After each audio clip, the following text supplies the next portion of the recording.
সবাই যেরকম বলে আমি এটা দেবো, সবাই যে ধরনের কথা বলে এই ধরনের কথা ওই সময় থাকে না। এই জন্য ব্যতিক্রমী কাউকে ভোট দিতে চাচ্ছে, যারা দেশকে অন্যরকমভাবে নিজের মতো করে ভাববে, জনগণের স্বার্থে কথা বলবে, আমি তাকেই ভোট দিব।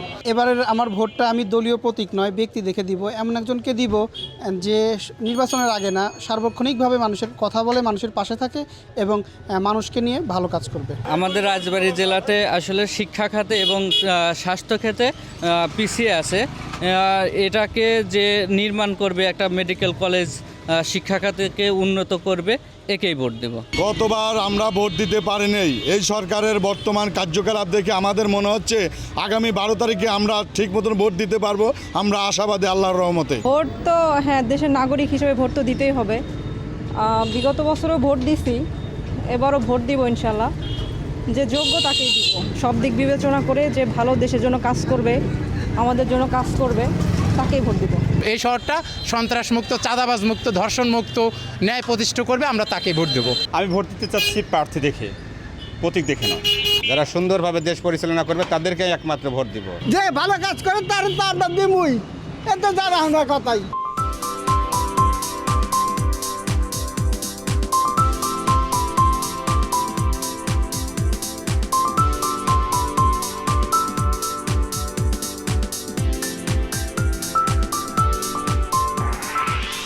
এবারে আমরা আশা করছি যে তরুণ সমাজের যে ভোট, সেই তরুণ সমাজ এবার তাদের ইচ্ছা মতো তাদের পছন্দের প্রার্থীকে এবার ভোট দিবে এবং আশা করি একটি সুন্দর ইলেকশন এই সরকারের যে অন্তর্বর্তী সরকার রয়েছে সেই সরকারের আন্ডারে একটি সুন্দর ফ্রি ফেয়ার ইলেকশন হবে। আমি যেভাবে নির্বাচন কমিশনার নির্বাচন প্রচার অভিযান চালাচ্ছে তাতে আমি বিশ্বাস করি শতভাগ যে নির্বাচন হবে।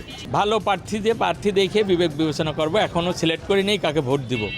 যদি যোগ্য প্রার্থী যাকে মনে করব ভোট কেন্দ্রে যায় তাকে ভোট দেব। যারা নারীর ক্ষমতায়নে কাজ করবে তাদেরকেই ভোট দেব। যে গত 17 বছর যে আন্দোলন সংগ্রামে ছিলেন আমি তাকেই ভোট দেব। দ্রব্যমূল্য কম থাকবে, ক্রয় ক্ষমতার মধ্যে থাকবে, আমরা সাধারণ গরিব মানুষ যাতে এরকম যারা হয়তো নিয়ন্ত্রণে রাখতে পারবে তাদের হয়তো বাইসে আমরা একজনকে ভোট দেবো।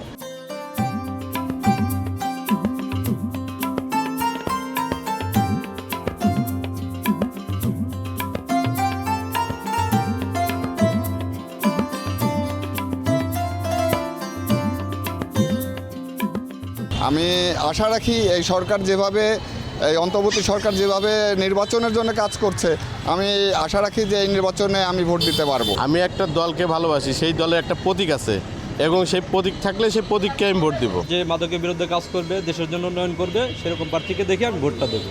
আমি কোনো প্রতীক না, আমি ব্যক্তির দেখে যে রাজবাড়ির উন্নয়নের জন্য কাজ করবে এরকম ব্যক্তি দেখেই আমি ভোট দেবো। দেখা যায় যারা প্রার্থী থাকবে, অনেকজনই তো থাকবে, তাদের মধ্যে থেকে যারা তুলনামূলক ভালো হবে বা যে তুলনামূলক ভালো হবে তাকেই ভোটটা দিব মূলত। যার মাধ্যমে উন্নয়ন হবে বা সমাজে কোনো অন্যায় থাকবে না, তাকেই ভোটটা দিব।